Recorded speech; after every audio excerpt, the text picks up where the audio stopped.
हाय दोस्तों, मेरा नाम है अजीत कुमार और आप लोग देख रहे हैं मेरा यूट्यूब चैनल अज्जू टेक। दोस्तों, हम लोग यूपी पुलिस के मैथ में पढ़ रहे थे नंबर सिस्टम। ठीक है, नंबर सिस्टम हमने क्या कर लिया है, एक लेक्चर देख लिया है जिसमें हमने क्या क्या देखा था। हमने देखा था कि लोकल वैल्यू क्या होता है किसी संख्या का। ठीक है, उसके बाद प्लेस वैल्यू क्या होता है। ठीक है, लोकल वैल्यू का वैल्यू कितना होता है, प्लेस वैल्यू का हम लोग मान या वैल्यू कैसे निकालते हैं। ठीक है, किसी भी संख्या का। उसके बाद हमने देखा था विभक्ति के रूल देखे थे हमने, विभक्ति के नियम, किस कौन सी संख्या 2 से विभाजित होगी, कौन सी 3 से होगी, कौन सी 9 से होगी। ठीक है, कौन सी क्या होगी 6 से होगी, कौन सी 4 से होगी, कौन सी संख्या 8 से होगी। ठीक है दोस्तों, उसके बाद कौन सी संख्या 11 से विभाजित होगी। उन सब के रूल हमने बारी बारी से पढ़े थे। ठीक है, अगर आप लोगों को उतना नहीं समझ में आया हो तो प्लीज़ हमको कमेंट करके बताइएगा, आप लोगों को हम दोबारा बताएंगे। ठीक है दोस्तों, चलिए अब हम लोग स्टार्ट करेंगे नंबर सिस्टम का दूसरा लेक्चर। उसमें हम क्या देखेंगे, को प्राइम नंबर। ठीक है, उससे पहले दोस्तों यदि वीडियो आप लोगों को अच्छा लगेगा प्लीज़ लाइक कीजिएगा, सब्सक्राइब कीजिएगा और अपने दोस्तों में जरूर शेयर कीजिएगा और बेल आइकन को दबाना न भूलिएगा। ठीक है, चलिए हम लोग टाइम वेस्ट नहीं करेंगे, चलते हैं देखते हैं को प्राइम नंबर क्या होता है। ठीक है दोस्तों, तो दो ऐसी संख्याएं, ठीक है, जिनका मस जिसको हम लोग बोलते हैं महत्तम समाप वर्तक। ठीक है, उसके बाद इंग्लिश में बोलते हैं हाईएस्ट कॉमन फैक्टर, जिसको शॉर्टकट में बोलते हैं HCF। दो ऐसी संख्याएं जिनका मस एक हो। ठीक है, ऐसी दो संख्याएं लीजिए जिनका मस सिर्फ क्या हो, एक हो। ठीक है, तब क्या कहेंगे उसको, को प्राइम नंबर या सह अभाज्य संख्याएं कहलाती हैं। ठीक है, देखिए जिसे दो संख्याएं बोल रहा है, अब मस कैसे होगा देखिए, जैसे मान लीजिए आप 2 ले लिए 3 ले लिए, 2 और 3 का मस निकालेंगे कितना आएगा, 1 आएगा। मान लीजिए 3 ले लिए 5 ले लिए, फिर भी इनका मस निकालेंगे कितना आएगा, 1 ही आएगा। ठीक है, अगर मान लीजिए आप 6 ले लिए फिर 7 ले लिए, इनका मस निकालेंगे कितना आएगा, 1 ही मस आएगा। ठीक है, अगर मान लीजिए आप ले लिए 3 और ले लिए 4, तब भी कितना आएगा मस, 1 आएगा।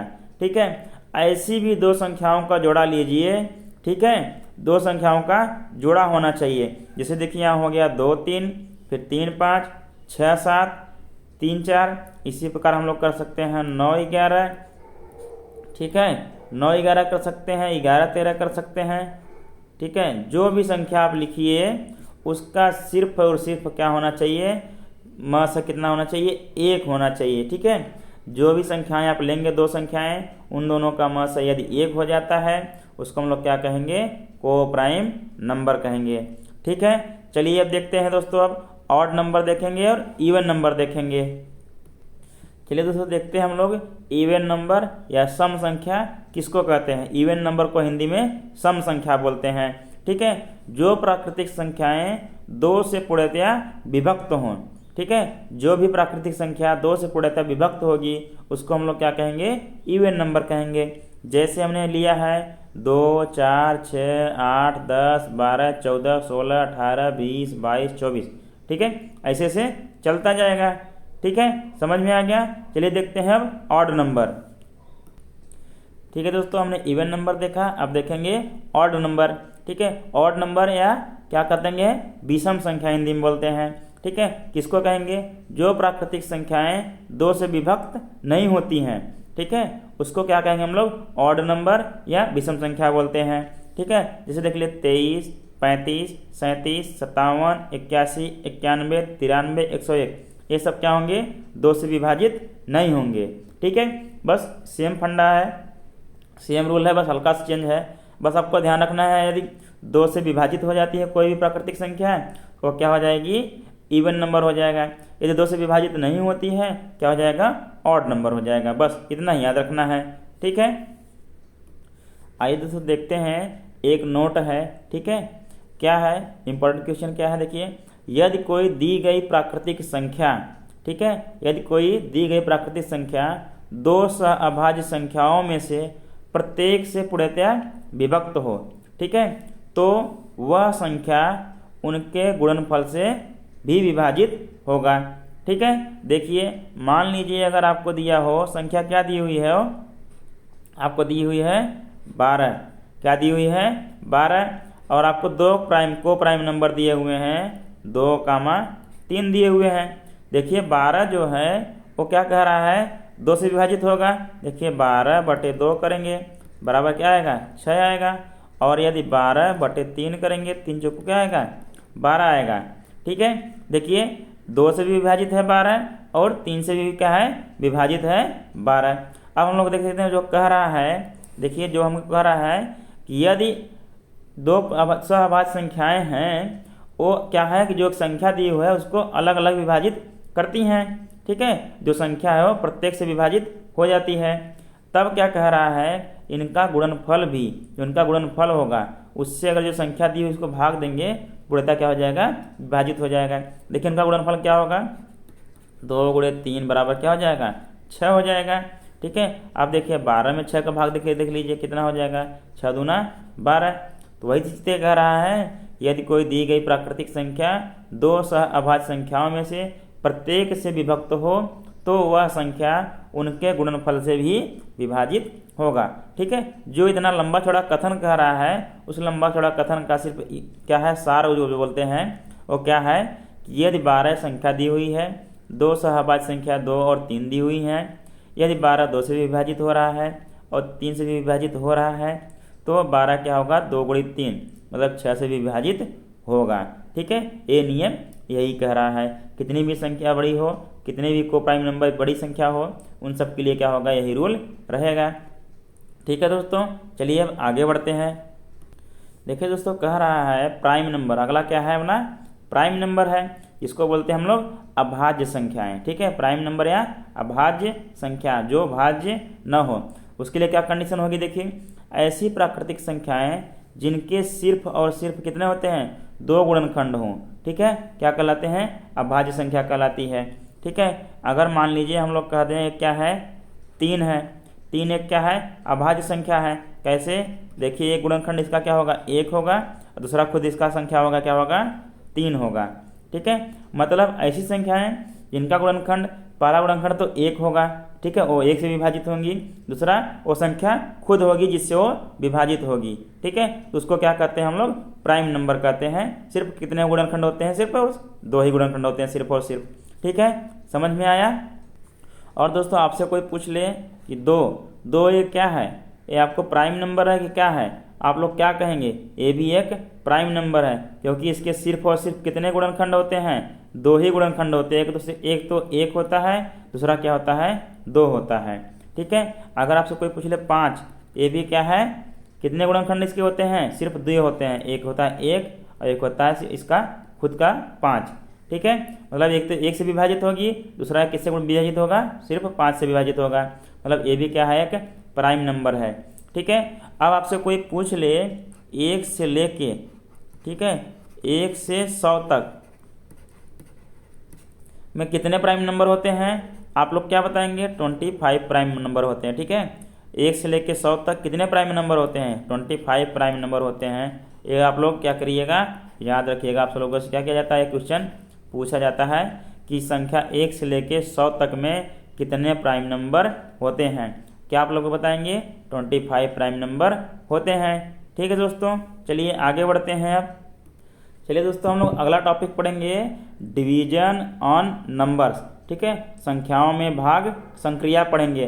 दोस्तों ये सबसे क्या है? मोस्ट इम्पॉर्टेंट टॉपिक है नंबर सिस्टम में। ठीक है, इससे आप लोगों को एक नए क्वेश्चन जरूर देखने के लिए मिल जाएगा। 1 से मिनिमम नहीं मिलेगा, आपको 1 से 2 क्वेश्चन मिल जाएंगे जरूर। ठीक है, इसलिए इस टॉपिक को बढ़िया से पढ़ना है। ठीक है, अब देखिए दोस्तों, हम लोग बचपन में पढ़े हैं, अगर मान लीजिए जो क्या हो 26 में हमको कह दिया जाए कि हमको कितने में भाग देना है? कितने का? 5 का। ठीक है, कोई संख्या दिया हुआ है 26 में हमको कितने का भाग देना है? 5 का। ठीक है, तो हम लोग क्या करते थे? 5 बच्चे क्या करते थे? 25, 26 से कम ही बार जाए तो 5 बच्चे 25, यहाँ लिखते थे 25। ठीक है, अब देखिए 6 में से 1 जाकर कितना बचेगा? 6 में से 5 जाकर कितना बचेगा? 1 बचेगा। और यहाँ क्या था? 2 में से 2 जाता था, 0 या कट जाता था। ठीक है, अब देखिए हम लोग कहते थे शेष फल कितना था? शेष फल यहाँ कितना हो गया? देखिए जो हम लोग बचपन में पढ़े हैं, शेष फल बराबर कितना हो गया? 1 हो गया। और पूछे हम आपसे भागफल कितना हो गया, भागफल बराबर कितना हो गया, 5 हो गया। ये देखिए इसमें एक होता है भाजक, जिससे हम लोग भाग देते थे उसको हम लोग बोलते थे भाजक, ठीक है। जिस संख्या से हम लोग भाग देते हैं उसको बोलते हैं हम लोग भाजक। भाजक कितना है, 5 है। और जिस संख्या में हम लोग भाग देते हैं उसको बोलते थे हम लोग भाज्य। क्या बोलते थे, भाज्य। क्या बोलते थे, भाज्य। भाज्य कितना है, 26 है, ठीक है। अब हमको देखिए चारों टर्म में कंडीशन मिल गए। देखिए 26 में हमको भाग देना था किससे, 5 से। हमने 5 से भाग दिया 26 में, तो भागफल कितना आया हमारा, 5 आया। और शेषफल कितना आया, 1 आया। कितने टर्म है, देखिए कितने नंबर हैं, 1 2 3 4। हमको कितने मिल गए यहाँ पे, देखिए 1 2 3 4, ठीक है। तो शेषफल हमको पता है, शेषफल किसको कहते हैं, हमको भागफल भी पता है किसको भागफल कहते हैं, ठीक है। और भाजक भी पता है, जिससे हम लोग भाग देते हैं उसको क्या कहते हैं, भाजक कहते हैं। और भाज्य जिसमें भाग दिया जाता है, जिस संख्या में हम लोग भाग देते हैं उसको हम लोग क्या बोलते हैं, भाज्य बोलते हैं, ठीक है। अब देखिए दोस्तों, एक हम लोग फार्मूला बचपन में पढ़े थे, क्या, भाज्य बराबर क्या होता था, देखिए भाजक गुणे भागफल, ठीक है। क्या हो जाता था, भाजक गुणे भागफल, भागफल भाव नहीं, ठीक है ना, भागफल, ठीक है। और प्लस क्या होता था, शेषफल, ठीक है। इस फार्मूले का आप लोग याद रखिएगा। क्या होता है, भाज्य इज इक्वल टू क्या होता है, भाजक इंटू भागफल प्लस क्या होता है, शेषफल होता है। आइए देख लेते हैं फार्मूला सही है कि नहीं सही है। देखिए भाज्य क्या है, 26 है, ठीक है। यहाँ 26 था, बराबर दोनों संख्या, दोनों क्या हो, पक्ष बराबर आना चाहिए, ठीक है। भाजक कितना है, देखिए 5 है, देखिए 5 हो गया। फिर इंटू भागफल कितना है, देखिए 5 है, ये भी 5 हो गया। प्लस शेषफल कितना है, 1, ठीक है। देखिए 26 के बराबर 26 आना चाहिए। 5 बजे क्या होता है, 25 होता है। 25 और 1 क्या होता है, 26 बराबर 26। 26 बराबर 26 आ गया, मतलब ये फार्मूला हमने लिखा है सही लिखा है, ठीक है। क्या होता है, भाज्य इज इक्वल टू होता है भाजक इंटू भागफल प्लस क्या होता है, शेषफल होता है, ठीक है। अगर हमको इसके टर्म में लिखना है, देखिए यहाँ क्या है, संख्या a को b से भाग देने पर, मतलब a क्या हो गया, यहाँ भाज्य हो गया, b क्या हो गया, भाजक हो गया। और q क्या है, देखिए भागफल दिया हुआ है, r क्या है, शेषफल दिया हुआ है। जो फार्मूला यहाँ लिखा हुआ है वही लिख दीजिए। भाज्य क्या है, देखिए यहाँ a है, और भाजक क्या है, b है, ठीक है। बाकी तो लिखा ही हुआ है। क्या हो जाएगा फार्मूला, देखिए भाज्य a बराबर हो जाएगा, भाजक कितना था, b इंटू भागफल कितना था, q, और शेषफल क्या था, r। मतलब a इक्वल टू क्या हो जाता है, बी क्यू प्लस r हो जाता है, ठीक है। मतलब भाज्य इक्वल टू भाजक इंटू भागफल प्लस क्या होता है, शेषफल, ठीक है। आप लोग याद रखिएगा a equal to b q plus r, ठीक है दोस्तों। इतना समझ में आया। आइए दोस्तों देखते हैं उस फार्मूले में हमको एक क्वेश्चन दिया हुआ है।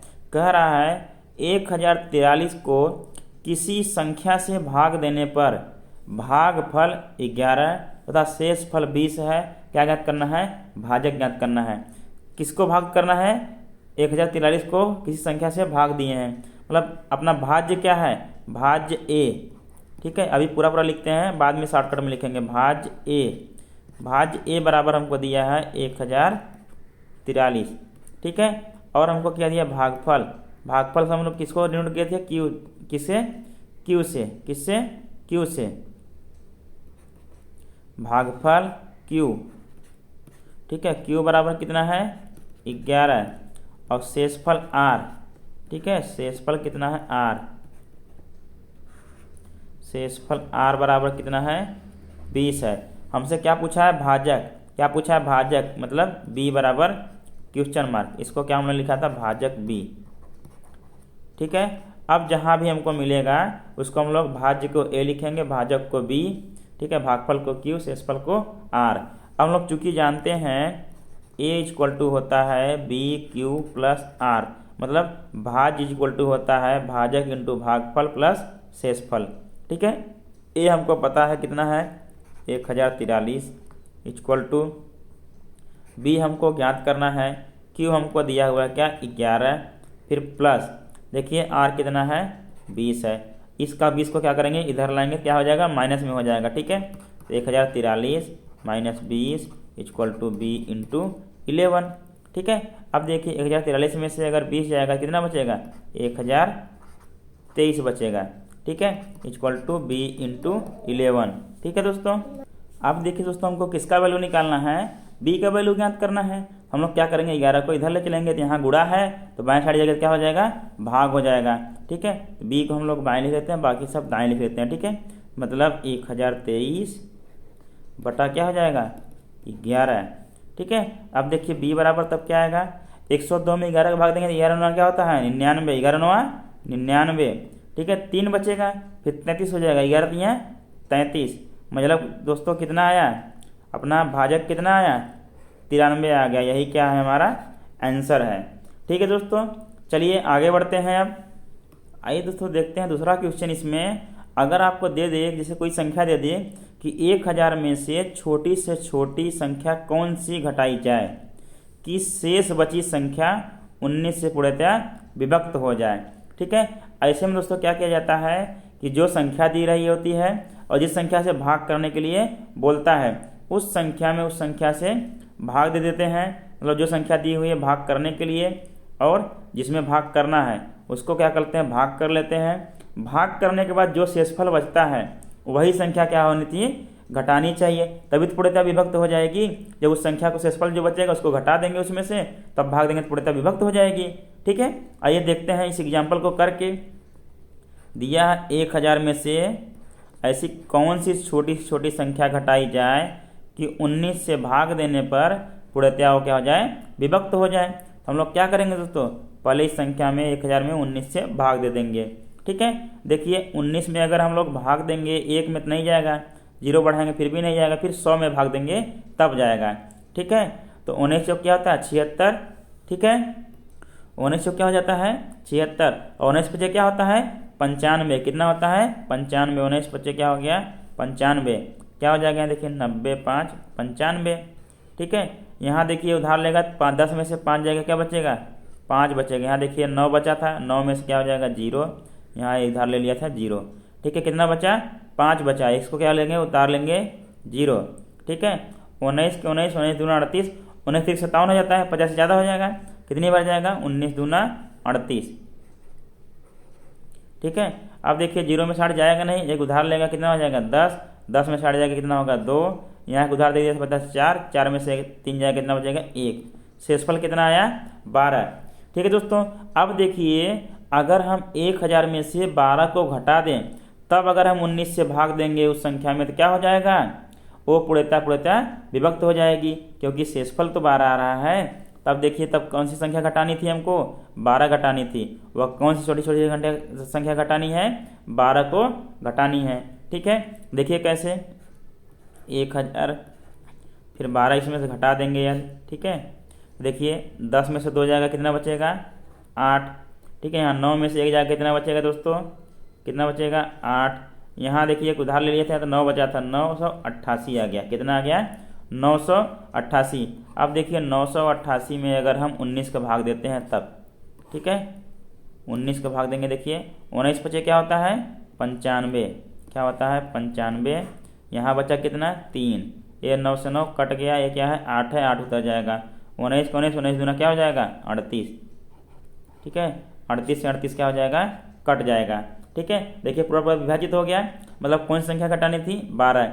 अगर बस दोस्तों इसे क्या सीखते हैं आप लोग, ऐसा अगर आपसे कोई क्वेश्चन पूछता है कि 1000 में से छोटी कौन सी संख्या घटाई जाए कि शेष बची संख्या 19 से पूर्णतः विभक्त हो जाए, तो आप लोग क्या करेंगे आंसर आपका वही होगा जो आपका क्या आएगा शेषफल आएगा, जो भी आपका शेषफल आएगा उस क्वेश्चन का आंसर वही होगा। शेषफल वाली संख्या को घटा देंगे जो संख्या दी हुई है तो आपका क्या आ जाएगा संख्या आ जाएगा, ठीक है। बस आपको इसमें पूछा क्या है कौन सी संख्या घटाई जाए, ठीक है, कौन सी संख्या घटाई जाए, कौन सी संख्या घटाई जाए 12, मतलब आपका आंसर क्या है 12 घटाई जाए, ठीक है। समझ में आया, हमने आपको पूरा करके दिखाया कि 12 को घटाने के बाद कैसे 19 से पूर्णतः विभक्त हो जाएगा, ठीक है, मतलब क्वेश्चन हमने गलत नहीं किया है, आंसर जो सॉल्व किया है वो गलत नहीं सॉल्व किया है। ठीक है, क्या होना चाहिए, 12 होना चाहिए। इसी प्रकार मान लीजिए आपको कोई संख्या दे दे, 1000 में से कौन सी संख्या घटाई जाए, 18 से पूर्णतः विभक्त हो जाए। ठीक है, आइए उसको भी देख लेते हैं। देखिए दोस्तों, क्वेश्चन सेम टू सेम वही है, 1000 में से छोटी संख्या कौन सी घटाई जाए कि शेष बची संख्या 18 से पूर्णतः विभक्त हो जाए। ठीक है, आप क्या करेंगे, संख्या हमारा 1000 फिर से है 1000। ठीक है, 1000 में 18 से भाग दे देंगे हम लोग। क्या करेंगे, देखिए 18 छक्का क्या हो जाएगा, 18 पच्चे 90 होता है। ठीक है, 18 पच्चे 90 हो गया, यहाँ हो गया 90। ठीक है, देखिए यहाँ 0 में 0 जाएगा 0, यहाँ 10 में से 9 जाएगा, कितना बचेगा, 1 बचेगा। ठीक है, यहाँ फिर 0 है, फिर से 0 उतार लेंगे, फिर से क्या हो जाएगा, 18 पच्चे 90, कितना हो गया, 18 पच्चे 90, फिर से हो गया। अब देखिए क्या हो जाएगा, 0 में 0 गया, 0 हो गया। अब 10 में फिर से 9 गया, क्या बचा, 1 बचा, कितना हो गया, 10 हो गया। ठीक है, देखिए एक बार गया 18 पच्चे 90, 10 बचा, फिर 0 उतारा, 18 पच्चे 90, फिर से हो गया 55 बार गया, शेषफल कितना आया, 10। तो कौन सी संख्या घटानी है, उसमें से 10 घटा देंगे तो 18 से पूर्णतः विभक्त हो जाएगी वो संख्या। ठीक है, कौन सी संख्या घटानी थी, आंसर क्या है हमारा, 10 घटाना है उसमें से। ठीक है, चलिए अगले टाइप के क्वेश्चन देखते हैं दोस्तों, एक और देखते हैं। तो आइए दोस्तों देखते हैं अगला क्वेश्चन किस टाइप का है। दिया है किसी संख्या को 195 से भाग देने पर, ठीक है, शेषफल 47 है, मतलब 47 है। ठीक है, तो इस संख्या को 15 से भाग देने पर शेषफल कितना होगा। ठीक है दोस्तों, अगर इस टाइप के क्वेश्चन आपको मिलता है, कहीं भी मिलता है, कैसे भी, आपको आंख बंद के क्या करना है, जो पहले शेषफल आया था उस शेषफल में, ठीक है, जिस संख्या से बाद में भाग देना है, ठीक है, 15 से बाद में देना है, तो 15 से भाग दे दीजिए, 15 तियाँ 45, कितना हो गया, 15 तियाँ 45, यहाँ को हो गया 2। मतलब अब क्या होंगे, उस संख्या में 15 से भाग देंगे, शेषफल कितना आएगा, 2 आएगा, शेषफल कितना आएगा, 2 आएगा। यही क्या हो जाएगा, आंसर हो जाएगा। आपको ज़्यादा ताम झाम नहीं करना है। ठीक है, इस टाइप का क्वेश्चन आपसे पूछा जाएगा, आप लोग तुरंत ऐसे ही हल करेंगे। ठीक है, अगर आपको दे दिया किसी संख्या को 195 से भाग देने पर शेषफल 47 है, तो इस संख्या को 15 से भाग देने पर शेषफल कितना होगा। ठीक है, सीधा सीधा आपको क्या करना है, जो शेषफल दिया था उसी में भाग दीजिए, जो संख्या दी है भाग करने के लिए दोबारा। ठीक है, हमने 47 से क्या कर दिया, 15 से 47 में 15 से भाग कर दिया, 3 आ गया इधर भागफल, 2 आ गया शेषफल, मतलब शेषफल कितना आएगा उस संख्या में भाग देने से, 2 आएगा। ठीक है, सीधा सीधा आंसर। ठीक है दोस्तों, एकदम शॉर्टकट में, और ऐसा क्वेश्चन अक्सर पूछ लिया जाता है आप लोगों से उलझाने के लिए आप लोगों को।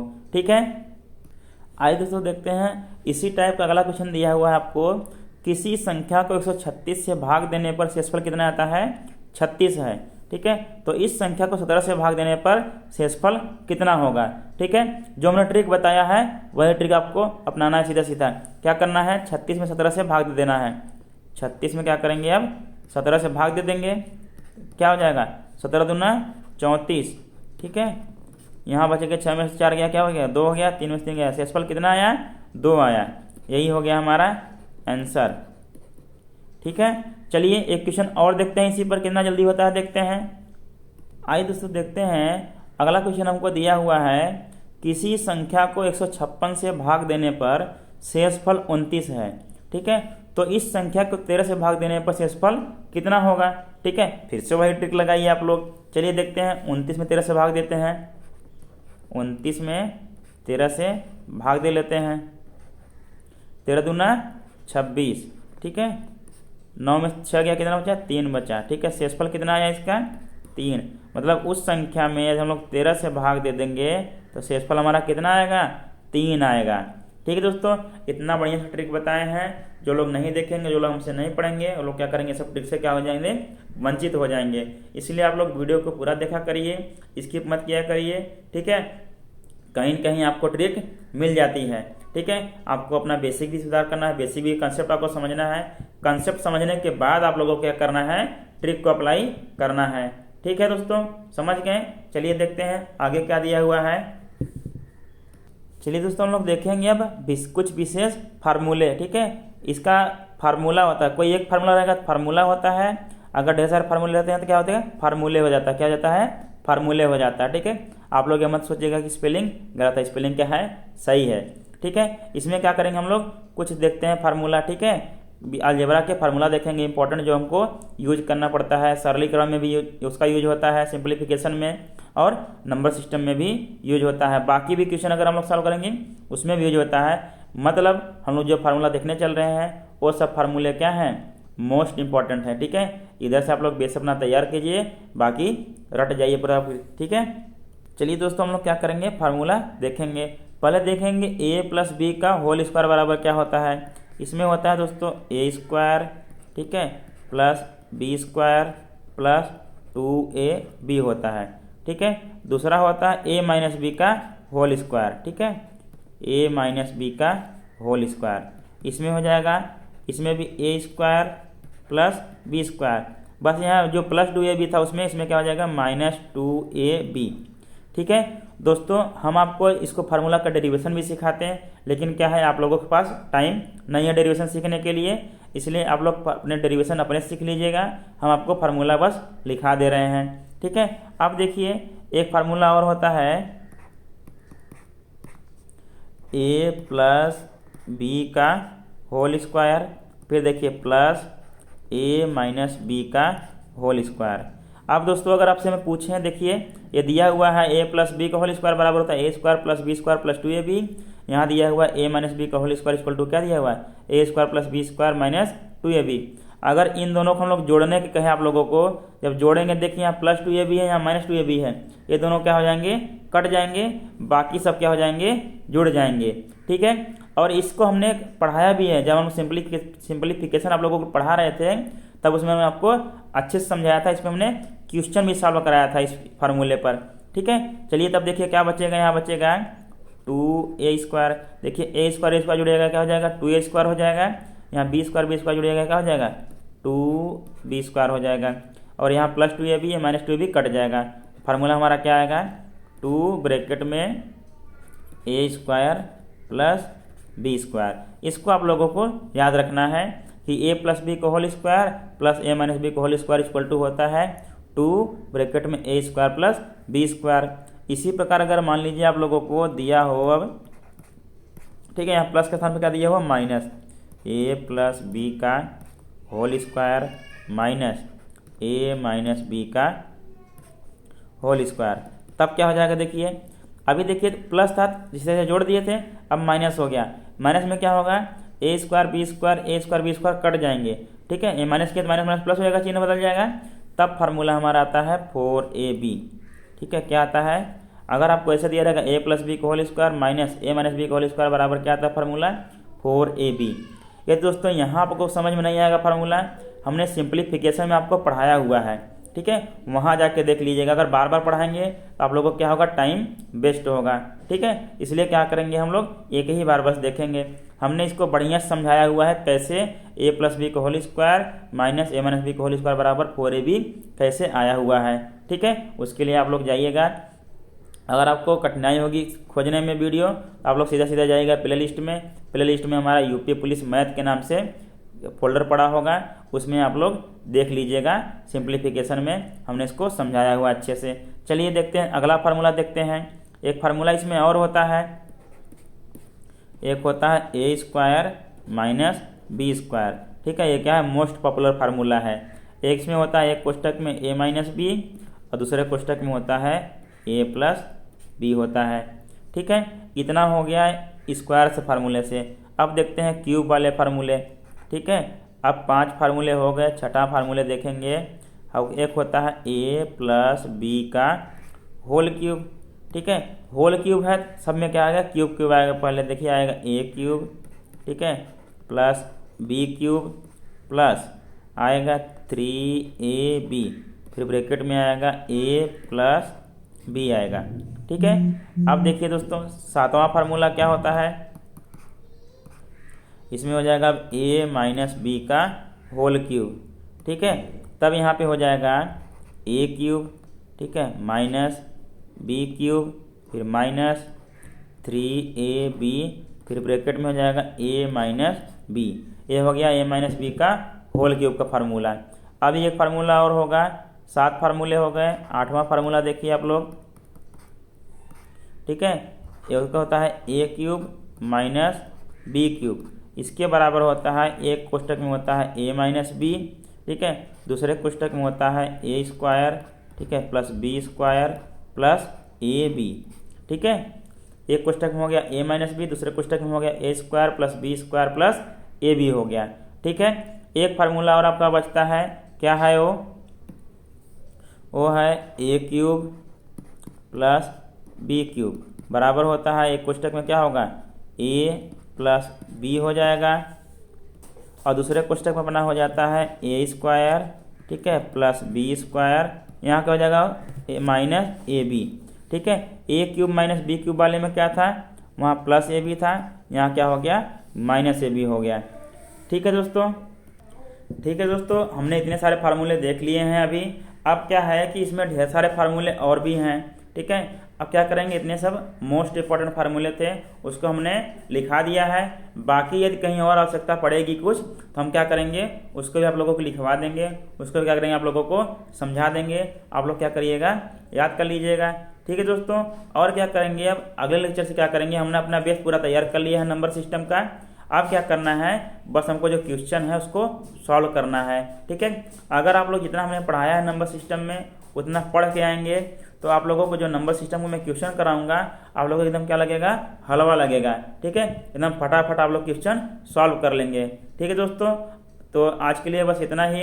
यदि आप लोगों को वीडियो अच्छा लगेगा प्लीज़ लाइक कीजिएगा, सब्सक्राइब कीजिएगा और अपने दोस्तों में जरूर शेयर कीजिएगा, ठीक है दोस्तों। धन्यवाद, शब्बा खैर।